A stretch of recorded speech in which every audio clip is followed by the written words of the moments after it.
Recording in progress. Good evening. I'm calling to order the March 3rd, 2026 meeting of the Southborough Select Board. The first item on our agenda is public comment, and this is an opportunity for members of the public to comment on an item that's not on the posted agenda. We try to keep comments to 3 minutes or less, and it's not intended as a back and forth, just an opportunity to offer a comment. Does anyone here wish to offer a public comment? Anyone online?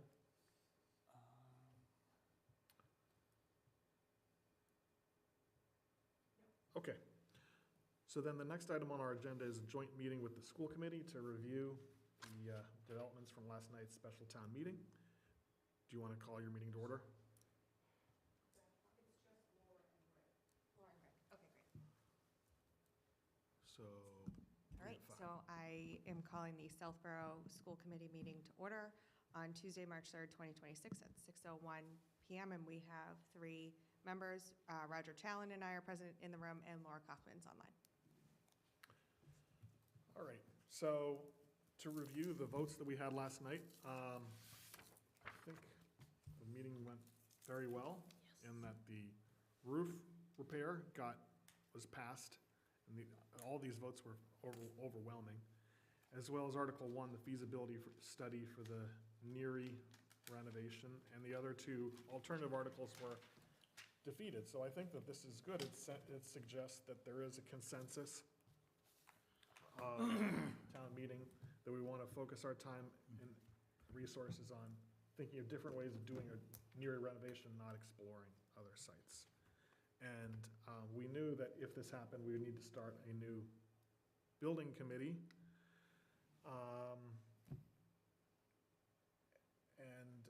I think we don't need a committee for the roof repair. No, right? Okay. Agreed. I can speak to next steps on that Sure. as well if you want. Yep. Yeah, I'll just. You want me to do that now? Yeah. Okay. So with the roof passing, it obviously still needs to go to the ballot, which we knew, so that will happen May 12th. And then Brian will be able to go through and get the bonds set up so that we're ready to go July 1st, if not a little bit before that. So that being said, the superintendent's office, and I believe Superintendent Martineau's online, so if we can just bring him over. Okay, great. And Greg, feel free. Denise is here too. Oh, great. And Denise just joined at 6:03. Thank you. Greg, feel free to raise your hand if you want to add to any of this. So the superintendent's office has been working with Socotec on next steps, which we will need additional funding for. And Greg is working with the finance department on the school side to see what options we have to be able to fund the next steps for Socotec to prepare the bid documents to go out to bid so that when the funding is ready, that we're ready to start construction. So they're working on that. And I hope that next Wednesday's school committee meeting, we will have a plan to authorize funds to be used for that piece. And because we won't have access to the $4.5 million until after the ballot. So this is just an interim step that we'll need to take. I remember when they were before us, they mentioned something about something in their contract that is like an option you could exercise to do something. Yeah, so in the RFQ, I believe, bid documents, that was one of the line items, was for them to be able to continue to bid on, or to continue the process, but there would be an extra fee in order to get the bid documents ready to go out for construction. And it's going to include that the roof has to not be done so that you put in a roof and then there might be other work done. Correct. Yes, we will outline it so that any future renovation or upgrade to the building will tie in to the roof, and that the roofing contractor, whoever bids on that, will be aware that there could be a potential project after the roof is complete. All right. Greg, do you want to add anything to that? No, I would just add that the goal is to make sure that if there are any renovations that take place after the roof is installed, the warranty remains in place And again, we've received confirmation that that will be the case. The installer of the roof will then come back and do any necessary penetrations to the roof for any renovation projects. Thank you. Anybody else from school committee want to add anything? So that takes care of the roof timeline. Yes. So then the next step here is, and, because we're just doing this right after the meeting, we're kind of just doing this free-flowing here, right, of, we need a building committee. It takes time, from my experience. You put together a charge, you discuss the charge, you approve the charge, you recruit people. For a significant committee, I don't think that ever had one where everyone is appointed all in one meeting, maybe once, so that takes some time, right? We try to do it as fast as possible. And then also, bids need to be, a bid package needs to be put out for that as well. And then if there's multiple bidders, there's gotta be a process to select which bid to accept, all of that. Do you have any thoughts on how that process is gonna work? I do. I don't think we should wait to seat a building committee to wait for the bid documents to be put together and potentially put out.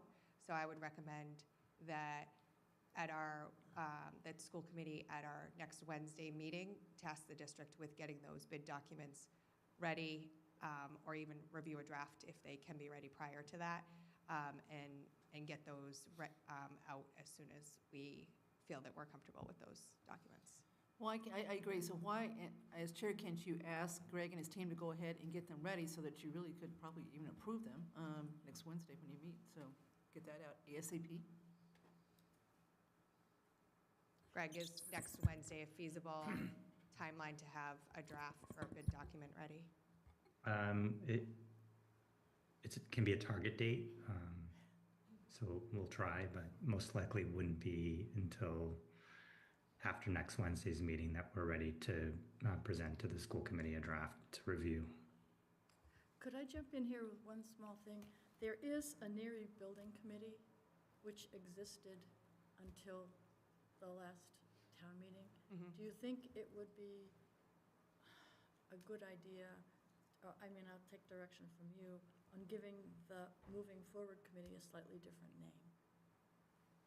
Like renovation committee or whatever, just so that That's there's fine with me. Yeah, distinct, just, I think that's fine. When we are ready to approve the charge, I think if we want to name it something different, I don't have an issue with that. So I've got a question. Yeah. A couple, actually. Now, my understanding is that building programs for schools are actually under the purview of the select board. Am I misunderstanding that? I honestly, this is the first time I've done this because everything else, all these other building committees have been MSBA, and there's a very prescribed format for that. You just follow the MSBA regulations. So this is in, I don't know when was the last time there was a building committee that was non-MSBA. So Well, but I honestly think don't he's know. right. The select board has appointed the most recent building committees for schools. I think that is technically correct. Yeah, that, with all due respect to the school committee, that's my understanding of the rules, that we're responsible for building, and then we turn a building over to the school committee. I could be wrong, and it'd probably be a good idea to double-check that with town council. But what's your point, Al? Well, I guess my point is that if we're going to prepare bid documents, the body that's responsible for the Selection? selection and the actual construction should be the body that's responsible for preparing the bid documents. I'm not gonna, I mean, it's not a hill I want to die on. I but guess I was trying to keep this moving and was, I agree with you. offering our I think we need to have district to, clear roles and responsibilities. And I have no objection to you preparing the bid documents with the understanding, and again, subject to clarification, that this is the select board's responsibility to actually manage this process. I If I'm wrong, I'll. Are you talking about the roof too, or are you just talking about the building project? Because the roof. I don't in know gen- about the roof. So, just so for example, the Trotter roof, and Greg, to be honest here, the involvement that the select board had is really related to that project is the application for the MSBA and any MSBA documentation that needs to be co-signed with us. But we have been the ones that have been working on all the bid documents and all the steps needed to move the roof project forward. I guess I would classify the roof as maintenance as opposed to Okay. a building program, All right, I just want to make How's sure that we're for- clear on, walking a tightrope. okay, yeah. So, assuming Al's right, and I think he is, I still think that delegating to Greg's team to prepare the bid documents is the right thing to do, because I think they've got a better idea of what to put in those documents, as far as they go, and then we review them, and sign off on them. So as far as who literally puts them together, I'm not sure it matters, as long as select board in the end, signs off, and I think you guys should sign off too. I mean, this is your building. So, Mr. Chairman, I would move that the select board request that the superintendent prepare the bid documents for the NERI evaluations as approved by town meeting. Is there a second? Second. All right, all those in favor? Thank you. So, and this, I think if we were to have a building committee already, then naturally, that would have been Yeah. that committee doing it. So I think we're just doing it a little Well, I think that, non-conventional order. again, I'm just throwing this out there. So then the next step is, so bid documents go out, and then Mhm. bids come back. And I we think have- by then, we would want to have a building committee Yes. seated to go through that whole process. Yes, and then I'm thinking whether the ultimate, whether the board comes back, the building committee comes back to the select board for approval of who the final bidder, or some other process. The NERI Building Committee didn't do that. Mm-hmm. We had authority to do a lot of stuff. So, I mean, I don't know that it actually would add that much value to do that. But, well, given that we're going to be part of the effort to appoint this committee, we're basically delegating to them, I think, to take it from there. Right. That's what the committee's for. For what it's worth, there was confusion before about that process. I don't know if there'd be a good just to come back here as an approval step as public, just so the public can see more, since our meetings are a little bit more watched than some of the other things going on. I think that it wouldn't hurt to intercept a step here, just so that way there's a clarity to the public that happens in this format. There was no confusion with the NERI Building Committee process. I'm not sure what you're talking about, Tim. There- It was very clear how that process was supposed to work and did work. It's more about the idea that there's a lot of meetings going on, so if it's on our agenda, it gets seen by more people. So that's more of my point. How, if we're a bottleneck or not, I'm not sure how we put ourselves in the right spot for this, but if it's on our agenda, more people see it. That's all I'm saying. How long would it take to do 15 minutes of a meeting, right? Not long. Are you looking to explain where you're at, or are you looking to actually approve what the building committee brings back to you? I think those are two very different things. If we explain, if the committee explains where they're at and it's in our meeting for a step, like that's just a necessary step before it's approved, it's just like, this is what we're thinking, and then we can, it's an, I don't want to say interrogation at that moment, but, opportunity to ask questions in a public, in this format, I think that'd be fine. It's just it's having it on the agenda and on the schedule that people see it on the select board meeting, to be able to jump in at that right time and ask questions, to feel like they're in the same loop. So I think as part of the charge, you would put Yeah. I think, yeah. periodic Yeah. select board updates in a public meeting, and then you cover yourself, and I think you guys can define with whatever committee is created, the cadence that you want those updates given. Which is exactly what the NERI Building Committee did. Correct. On a regular basis. so, Correct. Okay. Yeah. Of course we did.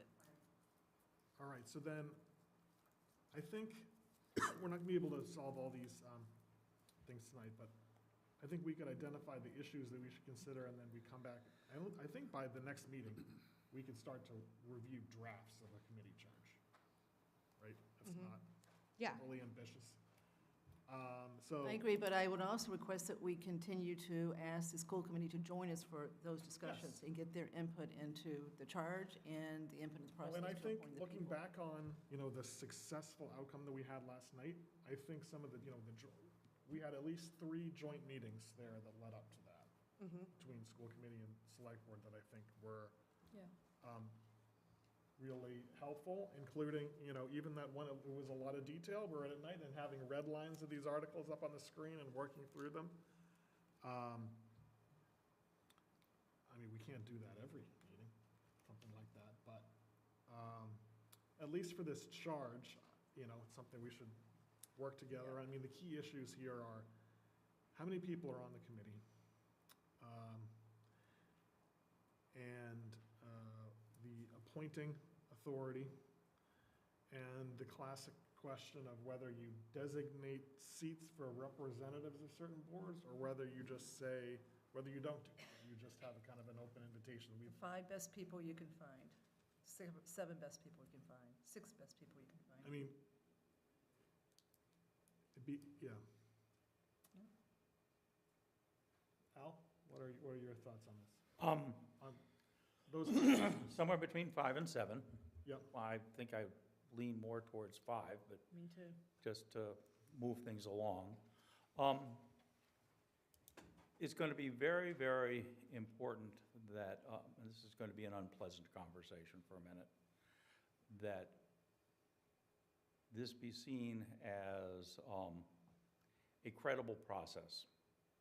And I know that the vast majority of the school committee, and I think at least a majority of the select board, were not in favor of option 2, and a number of people have spoken quite vociferously against it. And yet, town meeting, when they were offered the opportunity to drop option 2, overruled that substantially in both rooms. I checked. So the evaluation of option 2 has to be seen as a credible process by people who don't have an agenda. That's all I'm going to say on that subject. But that's, I think, an important consideration as we move forward. I'm confused. Option 2 failed. We're not going to evaluate option 2. Did you mean? No, that was Article 2. Option 2, Oh, Article 1. sorry. Option 2, Article 1. Okay, sorry. So thought I you think meant what Al's saying is Be nice to have some fresh faces. that what this article that passed does is this is, the study we're gonna get is going to explore a code-compliant minimum renovation with a target overall cost of 15, and then that would be less the 4.5 on the roof. And a more, if that was not your target, what are other proposals that would kind of take the building forward? It- and cost more than It's a complete renovation. Yeah. Yeah. Complete renovation's 1, and 2 is a. So I think you're saying you don't want the committee to give short shrift to the, Option 2, because that would not help option 1 pass if that's what people no, I want. mean, I have in I my don't mind think there there's would any be a, disagreement. Agreed. It passed. I mean, Totally that's what we approved last night, was to. it's gotta have, the committee's gotta have a balance of different types of people on the committee, Right. you know? But what do you think about, there's a lot of committees, and we've had mixed success where there's a designee from this board, a designee from that board, a designee from that board. It gives yourselves a lot more flexibility if you don't do that. I agree. I agree. I agree, too. Yeah. I agree too. I don't know if anybody else from school committee disagrees with that. Okay. So you have consensus there. Do you think that 5 is an appropriate do. number? I do. And, okay, I think I said in my presentation last night, I'm not sure how kind of aspirational, but like, is our projected timeline that these studies are gonna come back, and then in the fall, that we would, that's one thing I think we should consider, and it was just it was just kind of a structural flaw, I think, in the MSBA calendar, is some of the most critical decisions happen in the summer. I mean, there were, at some of the early public forums, there were red lights flashing. There's going to be an important discussion during the summer. It doesn't matter. People will just still be not as focused, so, I mean, we should think about that, you know? Well, there won't be any forums. Whoever gets this bid is going to spend the entire summer, early fall, Putting it doing the together. work. And then we'd be ready, hopefully in September, October, to have another special town meeting to actually bring a project forward. Well, then, I mean, another thing to put out there is, okay, is the charge of the committee to narrow it down to one project? Or would it be to put a couple different, I mean, that's one of the reasons we're going down, like, one of the questions I was thinking about for last night is why aren't we doing MSBA? And this is one of the key reasons why we're not doing MSBA, is that Well, we think we'll get a, This is what I think you do. We've asked for 2 options to be studied, right? So they're going to come forth with Yep. 2 options. That's what would be at the special town meeting. But you could also say, this is the option if we use completely town funding. This is the option if we go through the MSBA process. It would cost less net, but it would take more time. So you give them basically 2 versions of each one. And you're potentially not in MSBA yet. What's that? And you're potentially not in MSBA yet, right? Yeah. So you're adding an unknown amount of time plus, So I think 3 you years. factor that in, and you're going to have to roll forward those costs. Correct. Yes, you're going to save money, but then the costs are going to be more because Correct. it's They, later. they may Should find it- more than 2 options. Yeah. correct. This is different than the prior effort. Yeah. In that the prior effort was a blank sheet of paper. And, you know, there were a number of, I'm going to call them visioneering sort of activities. I have, well, We lots were of- required by the MSBA to Well, come up with every single scenario that well, was no, possible. no, That's where you started. Let me finish. In terms of, you know, don't think about money, just think about what you'd like in a school, things like that. This is quite different. I mean, we have a physical plant, we got a box, and we're gonna do some things inside that box. And so this is really more about engineering and architecture than it is about design, and there's design elements, but than it is about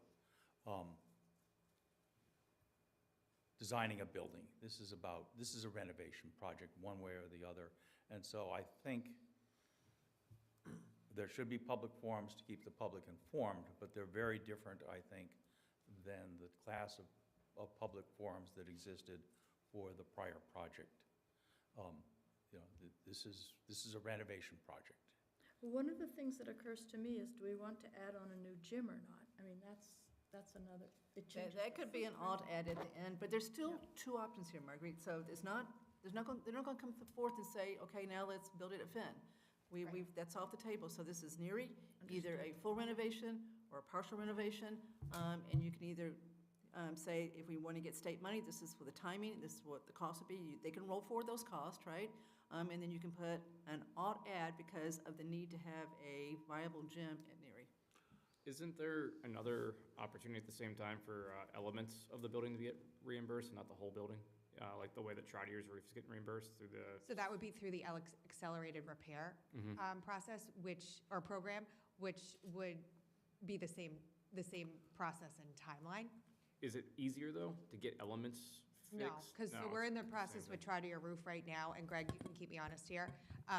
But I believe that we applied for that 3 years ago, and we're now going for construction on April 11th for funds for that. So the timeline's still pretty constraining. Okay. So the accelerated repair program funds roofs, windows, and heating systems. So obviously the roof would be replaced. We could look at windows possibly, but again, it's a longer term project because we have to go through each of the MSBA steps, even for an ARP program. The other thing, too, to keep in mind is with the core program, which is what we were in before, which the total renovation would also be in if we applied, you get a lot more points when it's a repair than a brand-new school. So we get, instead of the effective 33, 34%, we might get effective 40, 41, 42%. So there might be even a bigger reimbursement depending on how we apply for this. So anyway, TBD. So I know we have Yes. Senator Eldridge and Representative Donahue here, and we're trying to keep this opening. Okay, so we've agreed, 5 people, nobody specifically from a committee, and then we will work on the charge between now and next week and work Yeah. with the school committee on that charge. And that sounds like that's the consensus, but before we moved on, I just want to find out, I don't know if there's anyone else from the school committee that wants to chime in on this, or another idea I had, Superintendent Martineau said last night that the Lincoln Street School was kind of maybe a model for, Yeah. was that MSBA? Yes, Okay. it was. There's hardly any school renovated or built in this town, in this state that is not MSBA. You can hardly find one. So it's very unusual not to go through the MSBA program because there's so much So money. that makes this a little more difficult because we're kind of making this up as we go along in terms of the charge of the building committee, but it's not rocket science. I believe Oh, there's a couple. There are opportunities potentially to get MSBA money. So whether we chose option 1 or option 2, the things like the heating system, we might have to wait 3 years to upgrade the heating system. But that's at least something that should be considered. That's what the study was. Same thing for windows.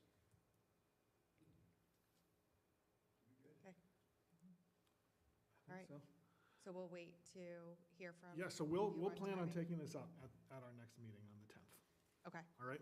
all right, great. So you're welcome to join us if you want, Yep, okay? yep, All right, we would love to be here. okay. We want you to be here. All right, anybody else have anything to ask the school committee or online? Maybe Greg could comment on how long it might take, because I think the timing is a question that the state, once they receive our application, they will then indicate how long we will be in line and invited to bid. The MSBA, that's right. It's not like 3 years, it's not 4, it depends on their fulfillment of other projects. Am I correct, Greg? We lost Greg. But we were lucky the last time to be accepted right away because of the need. It doesn't mean this time going around we'll be accepted right away. So that's an unknown, it's not a given. Well, I think that's where this new building committee will have to project out what it's going to cost if we were to wait on these and then calculate in the reimbursement and see which way we want to go. I think, a minimum of 3 years. You're right, we were lucky the first time we got in on the first try. I don't know that means, I think a lot of the funding is going to one particular high school for this current year, and obviously there's been others getting in line while we got out. But they know our projects, and my guess is we would be able to make a phone call and get some idea of where we might be. I would think they would, so. All right, Roger, move we adjourn at 6:28. Second, roll call vote. Laura? Yes. Okay. Denise? Roger? Chelsea's aye. Thank you. Thank you. Have a good night. Yay, she says. Back in the Come on car. up. Back in the car. So welcome, thanks for coming through the snow out from the State House to join us. It was very slow. So just to give both of you, I'm sure you don't really need any introduction, but our state senator, Senator Eldridge, and our state representative, Kate Donahue. These phones, they're on, right? Yeah, so just to give you some background on what all that was about, we had a special town meeting last night, which you may have heard about.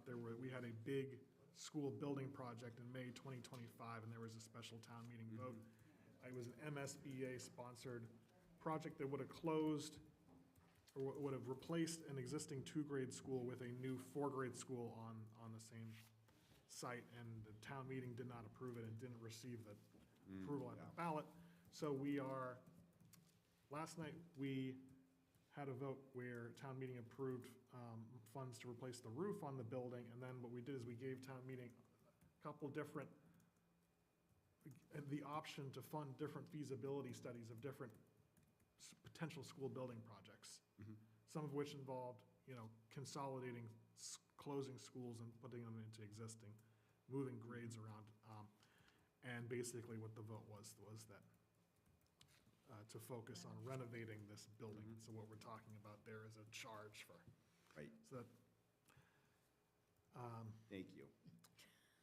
just so you have a little flavor of what No, we're it's, doing there. we're listening, They yep. have said, Okay. I read a little bit about the town meeting and the, what are we gonna do if the roof blows off?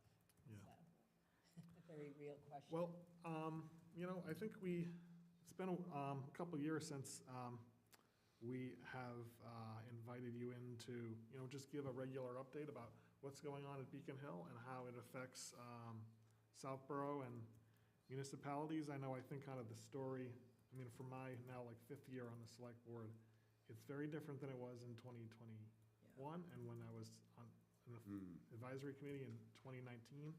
The fiscal outlook for municipalities has changed. We were in kind of the Yeah. ARPA era where we kind of got to cheat a little bit and use federal stimulus money to artificially reduce year-over-year tax increases, and that's now gone.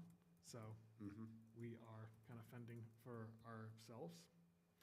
So I'll just turn it over to you to offer any thoughts you have and about kind of the Sure. fiscal picture or questions you have for us, or, Absolutely. all right, Appreciate your editorial comments. okay. So thank you so much for having us. So did we not come last year? Is that? I don't we have- think so. I Is don't that think right? so. I think we just skipped a year. but- Okay. Okay. Okay. Well, good to see you again. And thank you so much for having us, and good to see the school committee as well. Very challenging situation with the schools. So I just wanted to give a brief update is, first on the budget front, obviously the biggest things that impact Southborough are the, as far as line items or state aid accounts is, first of all, the UGA unrestricted general government aid, and then, of course, education aid. In terms of the UGA proposal, and you probably already know this, but, Governor Healy and her budget proposed a modest increase in unrestricted local aid. I know that MMA and select boards were looking for a much more significant increase. And I think that speaks to the fact that, not to be a broken record, but, we're clearly going to face a challenging budget as well, where, I think from most accounts, if you're talking healthcare or open space or, say public higher ed, you're going to see level funding. We're hoping to see an increase above what the governor proposed for unrestricted local aid. So certainly that's what I'm advocating for. And then the same for Chapter 70 and the other education accounts. Last year, the legislature did increase education aid, particularly for school districts like Southborough and Northborough Southborough, by focusing on the $150 per pupil minimum aid. So, that's going to help this town the most and most of the communities I represent. So, we will be advocating for that. And then, of course, as far as other educational areas, not that it really helps this school district very much, but this is the last year of the Student Opportunity Act. So that was a 5-year phase-in of about $3 billion. We know that most of it did go to low-income school districts, but this is the final year for that. And then, what I hear often is, therefore focus on special education reimbursement, which often provides the biggest source of state support for school districts like Southborough, Northborough, Southborough. Regional school transportation, obviously for the regional school district. And certainly, I think there was just recently a report around the bus or transportation costs related to special education, where school districts are sending students out to Chapter 766 schools. So I really hope we can address that as well. So that's sort of the more obvious budget picture as far as what most impacts Southborough. And then I think I would just add to that is I do chair the Revenue Committee on the Senate side. So, I am someone who's in favor of raising revenue on the wealthy. I don't know if we will do that this session, but I certainly advocate for that. What perhaps is more likely is how can we provide more local options for Southborough? So I am the Senate sponsor of the local option meals tax bill, which would allow any town, if the bill passed, any town or city to increase by 0.75% for the meals tax. So, that could hopefully benefit Southborough some. And then the governor has filed something around increasing the motor vehicle excise tax by a 5% surcharge that obviously the town would also keep. So we want to provide more tools in the toolkit. The Municipal Empowerment Act, which is sort of the municipal relief bill, that's a comprehensive bill the governor's filed. And I am feeling confident we will pass a version of that, including hopefully the local option revenue.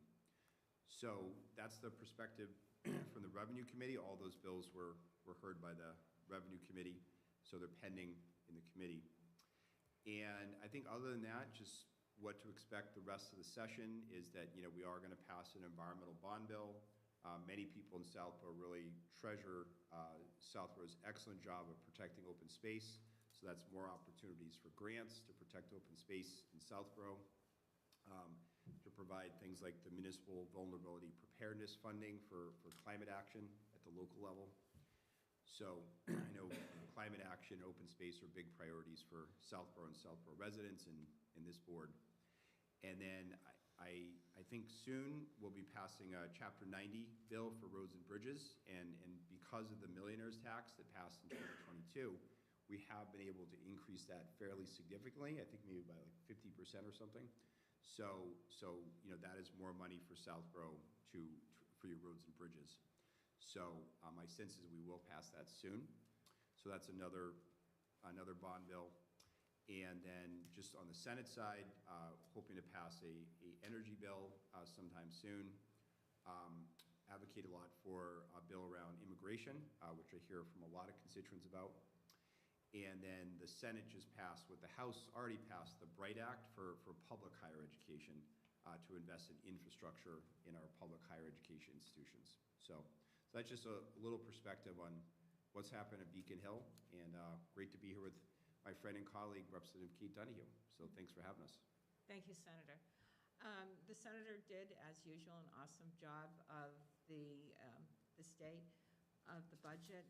I did want to kind of give a little bit of perspective. At this point, or previously, approximately $19 billion of our budget comes from the federal government, and the anticipated cuts about $3.7 billion. So there are some really good programs that will need to be cut.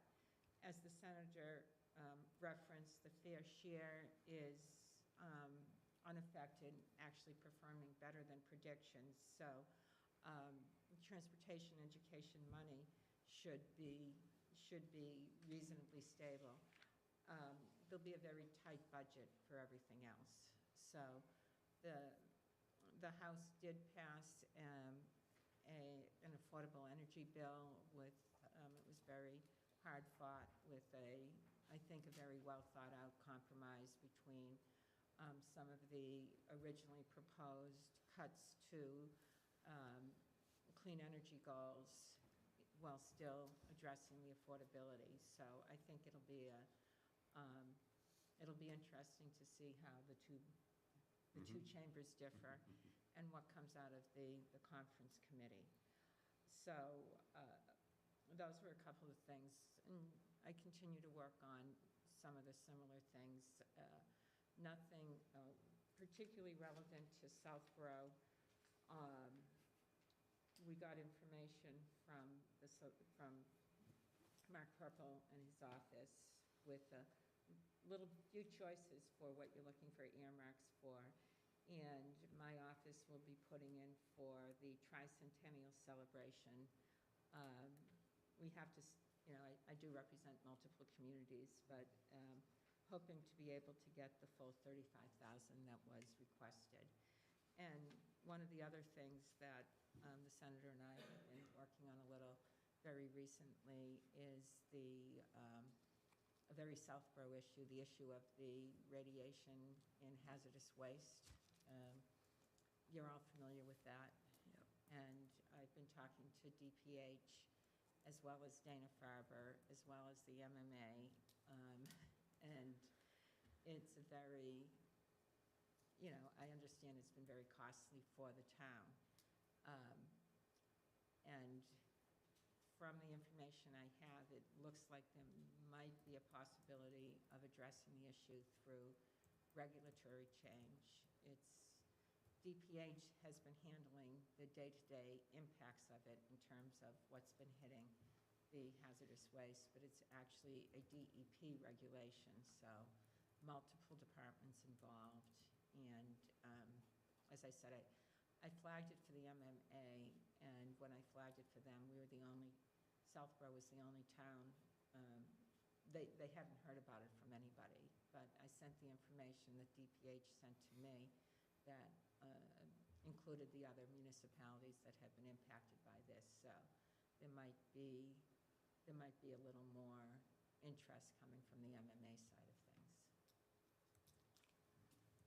Thank you for the opportunity to be here, and thanks again to my colleague, Senator Eldridge. I sometimes sit here, and I shouldn't say this, but I remember meeting Andrew when he was in high school. I know you're. Get out. And I met him when he was even younger. Yeah, that's where we go way back from Acton. Kathy, do you have any questions, comments? I do, I've got a lot. So I did not realize you were chair of the Revenue Committee, so I'm going to look at you for some of this. Okay, the mills tax, I hope it does pass. And a lot of the mills tax that we collect here comes from people from out of town. Exactly. So it's not a direct levy onto our residents. The problem in Southborough is we keep losing restaurants. It's horrible. So we're trying to find ways to bring restaurants back. Costco's lease being signed should help that. We hope it's going to attract a good restaurant into that. But I would like to see that doubled so that we can double that revenue. So that would be great. Costco, the lease is signed. The developer is Atlantic Management. They have very good connections with the state, especially Kim Driscoll. They're meeting, but there's still a set of state approvals that need to be had to make this project go, so anything you can do to push those along. Absolutely. The previous owner, Dale and EMC, had those approvals, but they expired. So we're hoping we can get that done quickly to get Costco building, hopefully in the summer. So anything you can do to push that along would be helpful. The MMA bill that we've been talking about, the Municipal Empowerment Act, we hope that passes too, because it's got some good things in for us. The problem is, just the numbers you just gave us, a 2.5% increase in our unrestricted government aid is not even inflation. So it's not an increase, it's a decrease. So it just makes us have to then raise more real estate taxes to make up for the fact that that piece of our revenue is not being at least kept up with our budget increase. So that part, I just don't understand why whoever makes a decision doesn't at least try to keep us even. So it would help if, inflation got factored into that number each year before they decided what it is, but it never has been. It's never been inflation, as long as I can remember. So every year, we take a cut. So that would help if that were looked at. Pilot payments. We have, as you know, and we've talked about this before with you guys here, we've got 3 large not-for-profit schools in this town: New England Children's Center, St. Mark's, and Faith School. We've also got the Harvard Bookstore Depository, so we really got 4.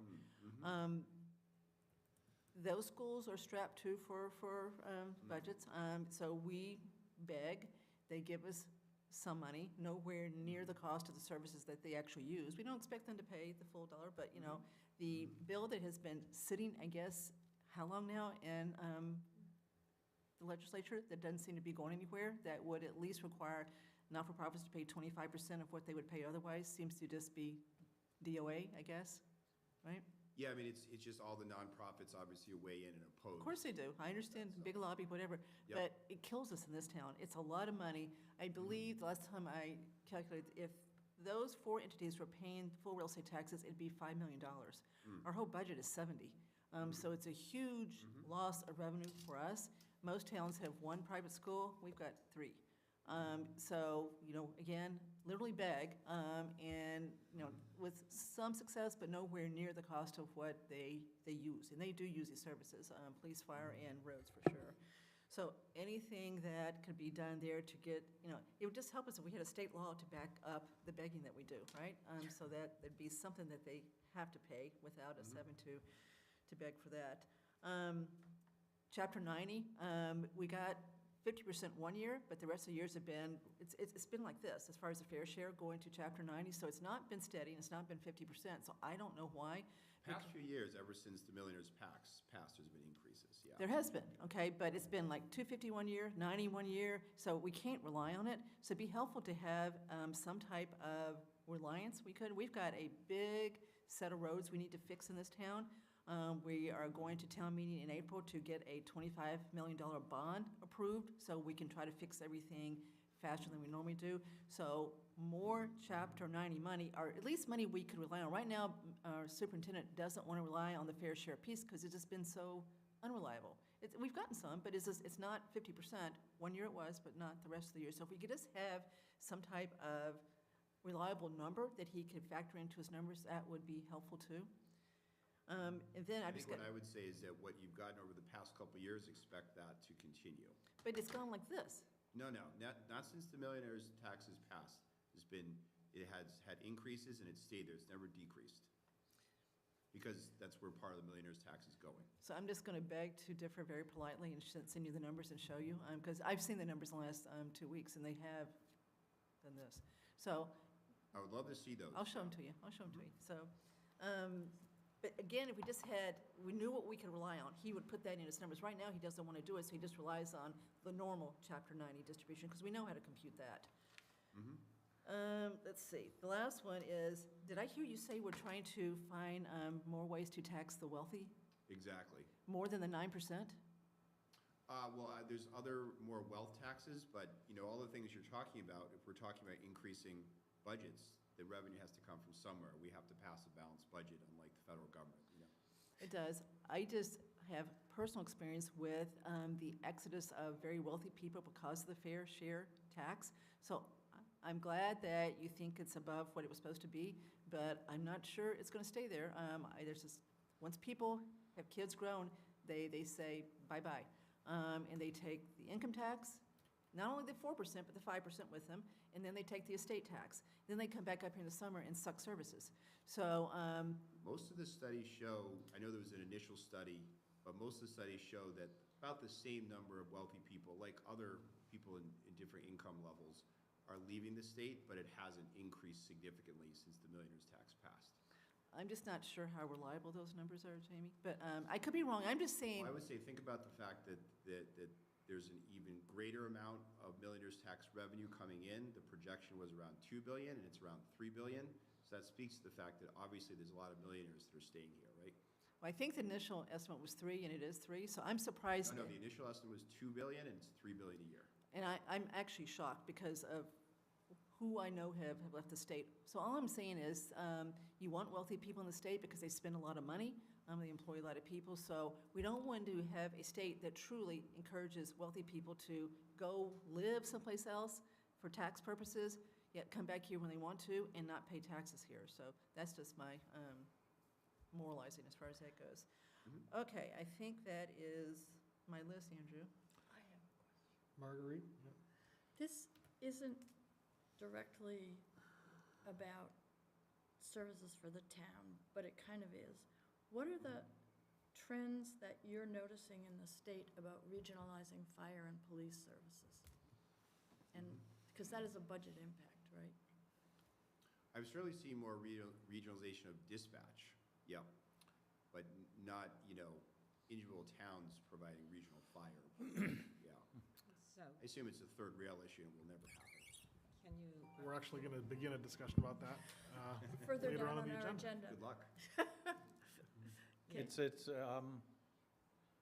the overlap of capital infrastructure for fire services, particularly for towns of modest size, and we're a town of modest size, is a significant budget drag. I said this to the fire chief. Oh, yeah. Budget hearing is that, his capital budget made an excellent case for regionalizing fire systems, and that has been done, regionalizing and privatizing have been done throughout the rest of the country. I know New England is slow to adapt to these modern newfangled ways. But the budget pressure for providing these services is real. And, we looked long and hard at regionalizing our dispatch operations, and the economics appear to be real. And Yes. that they've got to also be at a bare minimum for fire services. We've been passing 4 and 5 and 6 and now 7% tax increases. And, my wife is a good liberal Democrat, and she's complaining about the taxes. And a lot of other people, I'm not a Democrat, just, Maybe TMI. that a lot of people who have not in the past complained about the level of property taxes and, it falls far more heavily on the most vulnerable in our community, where we have, retirees living on fixed incomes, and the number one item in their budget is their property tax. And it's, we've reached the point where, asking for a 4 or 5% tax increase is cruel. And so I think that we've got to start thinking about regional solutions for a variety of things. The truth is that the borders the lines on the map were driven by how far you had to walk to get to church on Sunday.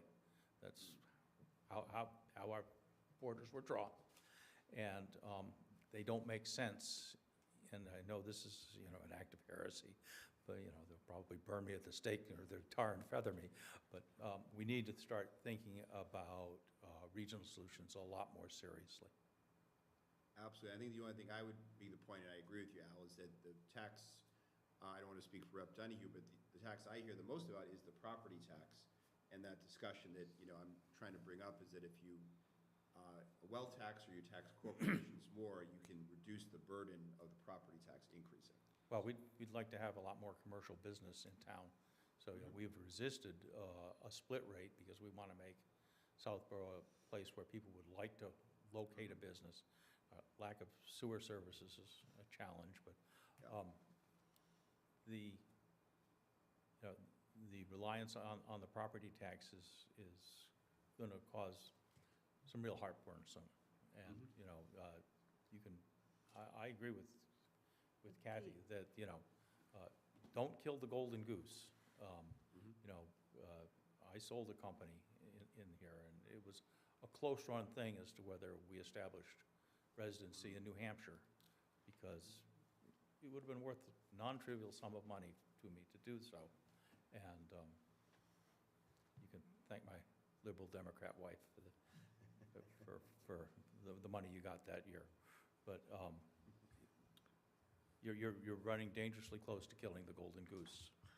And I will make one other pitch that I think the state needs to consider very carefully, which is there is a hidden, sorry, I don't get the soapbox for this audience very often.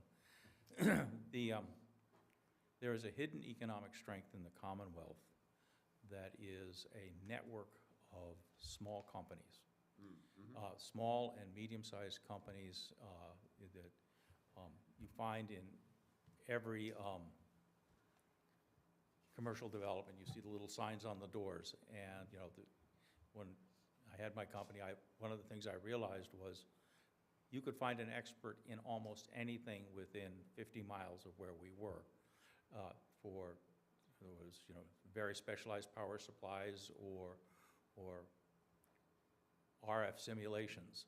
And the state needs to be very careful. It's very similar to the Mittelstadt or the Kairitsu in Germany, or the Kairitsu in Japan. That network of small and medium-sized companies needs to be supported, or maybe just left alone. That is a hidden strength of the Massachusetts economy. It's not always the Raytheons of the world that. Well said. Yeah, Al, I agree with you 100% on that. some people don't know my background, but I spent most of my career in private industry, working for a small company. I became a vice president of, a relatively small company. We had, I think at our peak, we had 210 employees. But I saw what it was like to have to try to meet payroll. I saw what it was like to have to meet our phone bill, which we needed to keep the company going. We had a huge phone bill for reasons that aren't worth going into. But, one of the things that I've seen in my 1.5 terms at the State House is how 200 different voices come together with different levels of experience to bring a lot of different perspective into our laws. And you talk about having an audience with us, I'll talk to you anytime you want, Al. So I did want to respond to Marguerite's question. I don't know how much is being talked about the potential alliances in a fire district, but That's why Chief Puntini's here tonight. It's actually on our agenda. But, the proposal to have a joint fire district between Westborough and Southborough has a lot of synergies. The proposal to have a satellite station when the 495-90 project is done would be ideal to serve both communities. I've already been in touch prior to the discussion of having a district group to get access to this land once the project is done. I've sent a letter of support, which the senator wouldn't have been aware of since it was Westborough. Right. Now it's a joint thing. And I do think that when I talk to people in other parts of the country and we explain that a lot of people don't even know what county they live in and where everything's done by county and other places, the 351 communities that we have is the strength of Massachusetts, but that doesn't mean that we have to have separate fire districts for everybody. I know the senator was a little cautious about some of the aspects of it, but to answer Selectwoman Landry's specific question, we haven't heard a lot about it, is the answer, so. We do a lot of mutual aid with them anyway, so it's not like it's, and the equipment is hugely expensive, as you know. Yeah. The reality is we already have a regional fire system. We just don't call it that. And you have the duplication of Of equipment and systems and, fire trucks are just hideously expensive. And, maybe someday somebody will do a little monopoly investigation on that, because I think there's now only one or two manufacturers of fire equipment. And I'm sure they give us all the best deal possible. Chief, do you have anything to add to this discussion since it's your career? It's on the agenda. I guess from my perspective, Chief, what might be helpful is anything you wanted to talk about relative to the role of the legislature in this. So I don't want to get ahead of the agenda item, but regional fire services has been talked about in the state, but it really hasn't been overly researched. The closest that I'm aware of is Ashland and Hopkinton back a few years ago, and there was Mr. Purple have a lot more intel on that and why that didn't go through, but it was close. It was certainly close, and I think there was a lot of valid research with it. Al, you talked about our town borders and why they're, I couldn't agree more.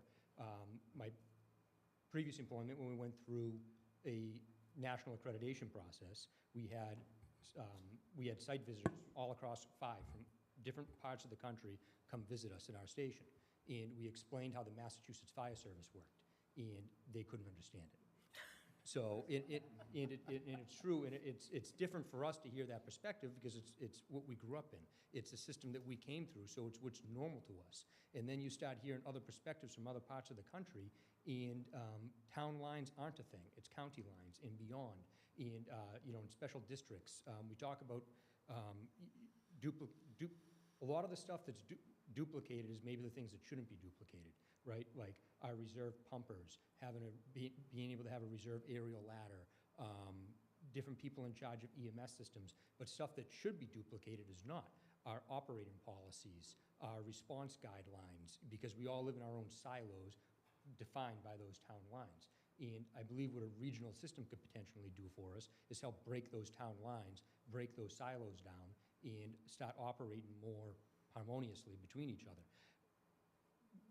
Your comment of we already have the regional system is partly true. Yesterday in Southborough, we had a reported building fire. Automatically, Westboro, Hopkinton, Ashland, and Marlboro were en route to help us because it's something that we can't handle on our own. We repay that favor on a routine basis. So we're already operating that way, but in a muddy fashion.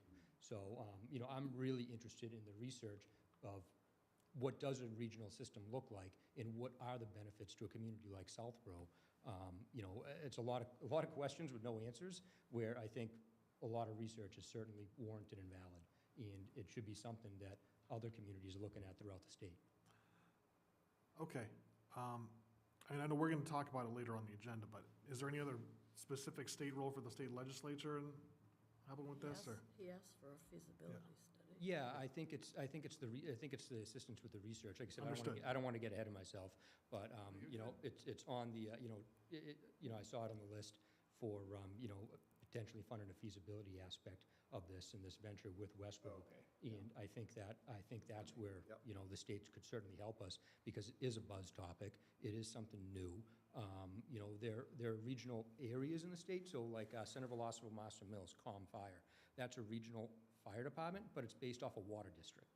So they don't have the traditional town line boundaries like we have here. So it's kind of being done, but not really. It's being done as far as going across that Master Mills line, but government-wise, it's a different animal than we'd be talking about here.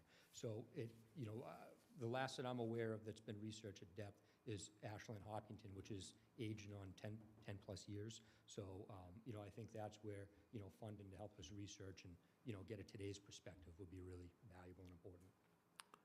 All right. Tim, do you have any questions or? Nothing new. Thank you. All right. So just one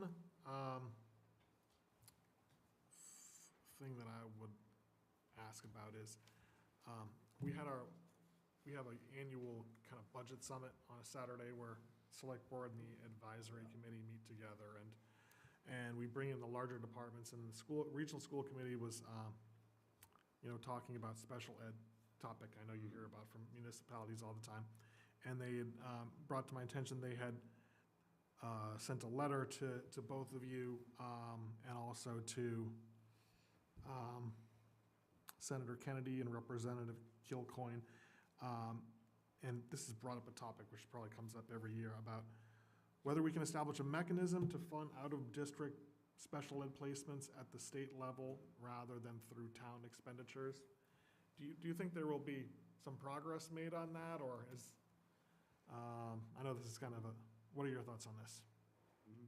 You mean beyond the special ed circuit breaker? Or? Yes. Mm-hmm. I mean, there's legislation to increase, to sort of lower the trigger, if you will, Yep. the circuit breaker. So that's in play. I'd be the first to say that I think this budget, it's going to be very difficult for us to expand anything. Okay. It's really about modest increases in different accounts. So that's my sense. In terms of what they asked for in their letter, as people said earlier, change is slow at the State House, but they did ask the delegation, the four of us, to meet with the joint school board, and one of the things that we did talk about was the minimum, I keep tapping this because it's got some numbers for me, but how minimum aid schools have been, what people were saying earlier, so adversely impacted.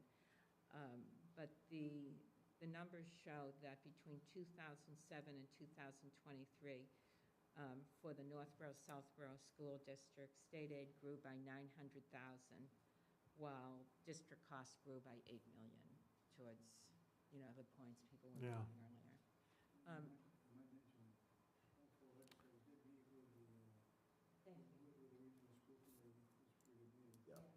Thank you. Mm-hmm. Yep. Yes, thank you did appreciate all our colleagues. We seldom have the Northborough, Southborough delegation come together. So it was good to see all of the school committee members and a very well-attended meeting. All right. Does anyone else have anything to offer? Or you have any other further suggestions for us? Thanks for having us. All right, well, thanks for coming in. Oh, one thing I just wanted to mention. We're talking about Costco. To alert you that in our draft of our town meeting warrant is a home rule petition for another liquor license, which would be for the new Costco location. So just a preview of coming attractions. Yeah, so anything you do to push that forward once it gets there would be very helpful. Yes. Because that is in their lease, and it's a contingency that we have to provide this. Yes, Absolutely, we'll get that done. the liquor licenses can be it's a very complicated issue. So I served on the Joint Consumer Protection Committee, CPPL, which included the alcohol licenses. So I learned a lot about that last session. I'm not on that anymore, but we'll try to get it done as quickly as possible. But is there should we be concerned? No, Okay. I assume it's a no-brainer. Okay. Thank you for spending your evening with us. All right, thanks. Sorry about the you. weather. Okay, thanks. Yeah, Good thank luck you. with your long agenda. This one's not that It's bad. actually not that bad. I am so glad you brought that up, Andrew. Mark reminded me. Okay, well, whatever, I'm glad it got brought up. Thank you, Mark. All right, so the next item on the agenda are interviews for the Taxation Aid Committee, and I see Sally is here. Is Mike here as well? Okay. Who was that? Okay. You want to, Sally, do you want to come up? And I know most of us know you, or all of us know you, but do we know the term for this?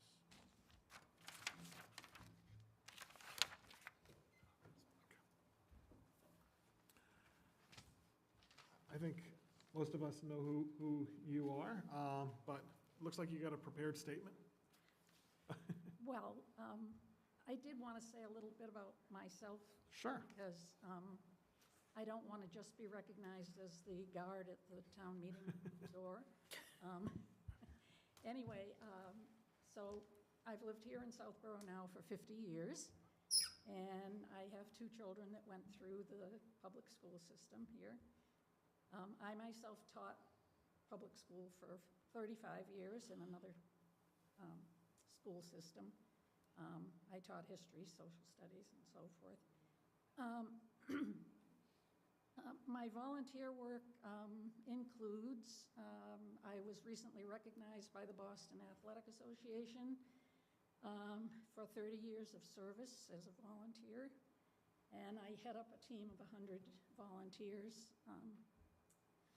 and at the start line who make sure the runners are where they're supposed to be. So, I've been on the Southborough Open Land Foundation for 30 years, their board. I've been a deacon at Pilgrim Church. I'm a volunteer at the Southborough Food Pantry, and I do voluntary research for the Historic Commission for the Revolutionary War soldiers that are buried in the old burial ground. That's an ongoing project. And I'm presently doing research for the Tricentennial Committee for the program for Voices on the Grave, so from the grave, that they're going to be presenting next November 2027. So about a year ago, I found out there was a vacancy on this particular committee, and I applied for it only to find out that it had just been filled. So on February 3rd of this year, I filled out another application, and here I am. As an educator, I saw that financial need in middle-class communities can be kind of well hidden, and that's certainly been reinforced as I've been working at the food pantry. And Mr. Hamilton very kindly talked about the hidden pressures, or the not-so-hidden pressures put on vulnerable, especially seniors who have lived here for many years and are almost being driven out by the taxes. And so I just felt that this was an opportunity to be on a committee that might be able to help a little bit. And I know that there's a wonderful chart here that has been developed by the assessor's office about what the tax release programs are. But I would hope that somehow this could get out to more people so they were aware of what the opportunities are. And, you know, as I've been doing my historical research, I have gone through an awful lot of the early town meeting minutes from the 1700s. And, yeah, well, I do go down rabbit holes on that sometimes. And it's kind of appalling how many times people were warned out of the town because of financial issues. And I just kind of hope that we have a more compassionate attitude these days towards people that have financial difficulties. So that's it. Thank you. I don't have any questions. I know we're in the difficult position here. We have two very good qualified candidates for one open position, I think. Is that correct? That's correct. So I don't know if anyone on the board wants to ask Sally any questions? I do, not a question, but a comment. So thank you for saying everything you said. I know what great work you do and all the various things. I didn't know about the marathon, though. That is new. Can you give me your paper right there, the coded one real quick? So Sally, one of the problems we've got to make sure we continue to solve is how this committee gets its funding. We used ARPA money for a while, and that's probably run way down. You know, you can get up to $1,500 per year per qualified person, per qualified senior. So we've got to make sure that this continues to be funded. So that's one thing, if you're on this committee, you should make sure that you keep bringing forth. Okay, so let's talk about what the seniors can do. They can do this, they can do tax write-off, right? They can defer their real estate tax until they're not in the house anymore if they choose to do. So there are several things, and you're right. I don't know if everybody knows about it. You worked hard to get this out with Katie Berry, so we should continue to make sure this gets disseminated every way we can, senior center, whatever. Lori Esposito did a lot of that too, from the assessor's office. Yep. Okay, so thanks for bringing this, reminding us that we have this, so we should definitely reiterate getting this out and make sure your committee is funded appropriately to do as many of those as we need to do. Okay? Yeah, I need to be more familiar with that Yeah. myself. Anyone else have any questions? Yeah, so this is actually a matter that I think we're going to take up hopefully at the next meeting, but as part of the review of financial policies that the town has, one of the things that came up was taxation aid, particularly for seniors. Yeah. And when we looked at the existing sort of drafts, it was very clear that there were several opportunities to amend that process. One is that we need to harmonize the financial limits, that is, you know, how much income the threshold for qualifying for the program. The existing program, I think, says 45,000, but we have 60,000 for a dump sticker. And so I think there's a need to harmonize our qualification limits for all of the programs that aid seniors who struggle to pay their income tax. The second one was that the senior tax work-off program is currently limited to 30 applicants. And it seems to me that you know, in an era where we struggle to find qualified employees, we might want to think about expanding that substantially, perhaps doubling the number of slots that could be qualified. So I think there's some work that needs to be done. I know that the folks at the senior, it's, I guess, a split responsibility between the Taxation Aid Committee and the Senior Center. But I've asked Andrew to put this on a meeting for March. Yeah, I think we need to I think have a we're gonna substantial plan to discussion. do it on the 17th. Why are we limited to 30? Where does the 30 come from? It was in the document, that's all I know. Came up in And, a year. we need to dig into this because, we do have a significant number of senior citizens who, they don't like to complain, not like me. And we need to take a hard look at all of these programs to make sure that we're doing right by people who have spent their lives living in this town. Agreed. All right. Tim or Marguerite, do you have any questions for Sally before Mr. Chef?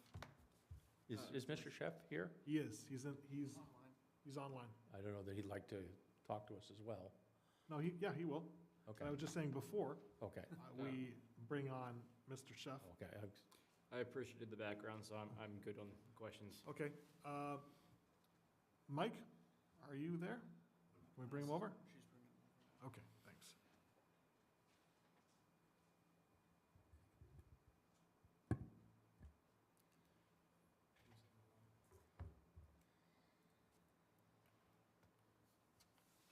Can you hear me?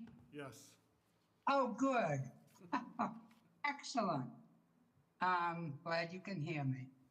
Well, good evening, Select Board members. My name is Michael Sheff, and I live at 14 Parkerville Road. What would you like to know? Mike, why would you like to, What? why would you like to be on the tell us about your interest in serving on the Taxation Sure. Aid Committee. I know you a little bit, but just about your background, your experience, who you are, Okay. or what skills you can bring to the committee. Okay, I won't bore you with them then. I've got about 10 pages of them, but I'll keep it to a minimum. Well, the town's website provides that the mission of the committee is, and I quote, to provide aid to the elderly and disabled in order to defray the real estate taxes of the elderly and disabled persons of low income. I would like to be part of that mission to assist in achieving that goal, and I very much want to help people who need help. That's why I want to be involved.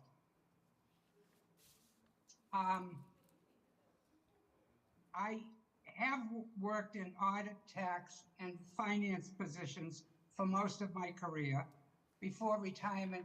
Can you hear me? Yes. In 2014, and I've kept current in those fields. I have volunteered to work in the town's treasury, clerk, and building departments, and am a member of the Senior Center Budget Committee. In those positions and prior to retirement, my activity has been essentially to evaluate information submitted and to substantiate a claimed financial or tax position. Do you want my work history in a succinct fashion? Well, maybe like one sentence. How about that? Okay. Like, Public I am a accounting. blank. I used Public to do accounting, blank. comma, Okay. private sector finance and treasury responsibilities, government sector employment. Finally, I'll just say I enjoy working individually as well as in committee format. I get along well with colleagues, and being in sensitive positions exposed to private financial information. Always respect privacy and confidentiality. Lastly and importantly, I bring sensitivity and compassion to all my endeavors. That's who I am. All right. Anyone have any questions for Mike? No, I know Mike very, very well, so I'm fine. Tim, Al, Marguerite?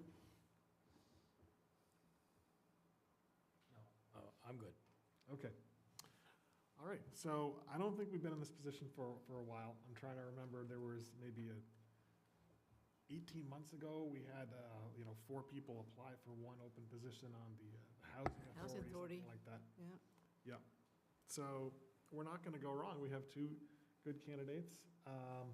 Can we increase committee size? I'm actually not joking about this, from 5 to 6? How would we? They're both would be so good on this committee. I don't know how you pick between the 2 of them. Yeah, this is not one, a committee where there's is it established by bylaw that it sets the number of people on the committee, or?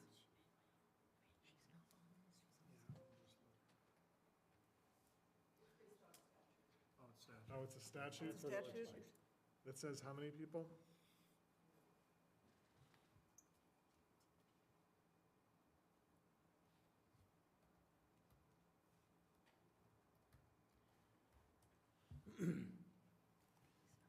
There shall be a taxation aid committee consistent of the chairman of the board of assessors, the city or town treasurer, and 3 residents of the city or town appointed by the mayor or board of selectmen, as the case may be.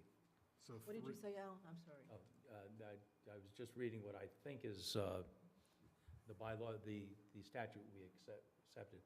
It says that there shall be a taxation aid committee consisting of the chairman of the board of assessors, the city, town, or town treasurer, and 3 residents of the city or town appointed by the mayor or board of selectmen, as the case may be. That's out of, off our website, but I'm kind of under the impression this is state law which we have adopted. Is that correct? Okay, so who are the other That's what we're 2? pulling up right now. Brian, you can probably tell Yeah, Brian? Do you know Who your co-members are? Jeff Klein? Yeah. So there's 5.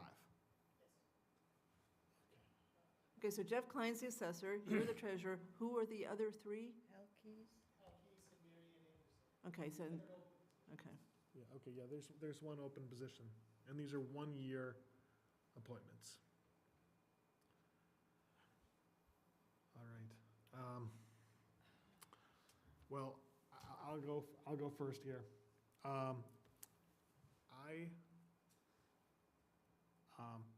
I think I would favor Mr. Sheff, and this is just because I think that, Sally, I feel like you're a victim of your own success. I've already seen you doing so many things. I haven't seen Mike on a committee. I think it would be nice to have him on a committee. And I know we put down Council on Aging, but I usually haven't seen him